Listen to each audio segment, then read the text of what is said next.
ফ্রিজে যারা মাছ রাখেন তাদেরকে বলছি, ফ্রিজে মাছ রাখলে অবশ্যই মাছগুলো কেটে ধুয়ে ম্যারিনেট করে রেখে দেবেন, তাহলে আপনি 6 মাস পর্যন্ত মাছগুলো খেতে পারবেন, মাছগুলোর কিচ্ছু হবে না।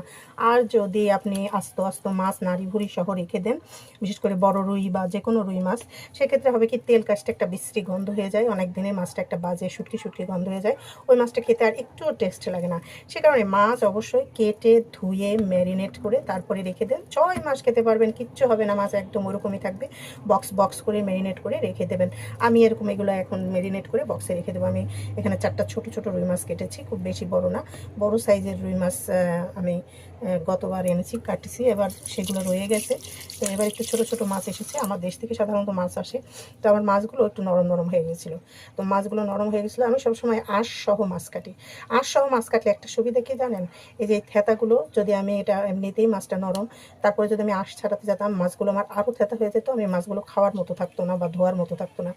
এগুলো আমি আঁশ ছাড়াইনি, আস্তে আস্তে আঁশ সহ কেটেছি দেখে মাছগুলো ভালো আছে, থেঁতা হয়নি একদম, এখন তাও সুন্দর খাওয়া যাবে। আর একটা কথা, মাছের মাঝখানে যে এখানে একটা ক্যালসিয়াম জাতীয় লাল লাল রক্ত থাকে, অনেকে এটা রেখে দেয়, এটা ক্যালসিয়াম, অনেকে এটা রাখে না, আমি এটা রাখি না, এটা ফেলে দিই, আমার কাছে আঁচড়ে গন্ধ লাগে মনে হয়, তো আমি এটা ফেলে তারপরে ধুই। তো কেটে ধুয়ে এভাবে মাছগুলো রেখে দিই। আর মাছগুলো সাধারণত ছোটো যেহেতু রুই মাছগুলো ছিল, তাই আমি একটু আরও কেটেছি, এইভাবে পিস করেছি।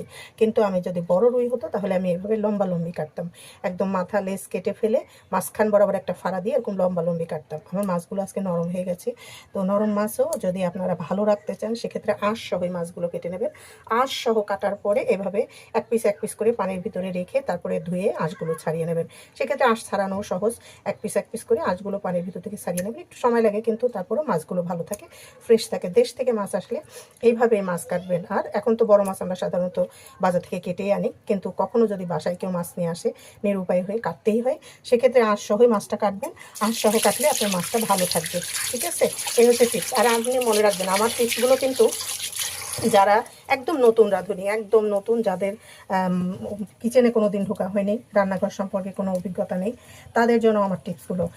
তাছাড়া যারা অভিজ্ঞ আছেন, অভিজ্ঞতার জন্য ইশারাই কাফি।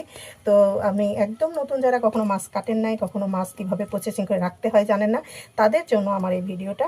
তো এইভাবে আপনারা মাছ কেটে মাখিয়ে ম্যারিনেট করে ফ্রিজে রাখুন। যেহেতু ডিপে আমরা খাবার জিনিসও রাখি, সেক্ষেত্রে আমি আস্ত মাছ, মাংস, মুরগি এগুলো আমি রাখি না, আমার ঘৃণা লাগে।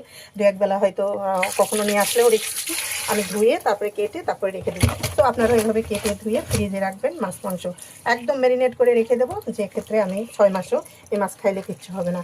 সো সবার জন্য টিপসগুলো থাকলো, যারা যারা টিপস ফলো করতে চান করতে পারবেন, না চাইলে কোনো সমস্যা নেই। তো এই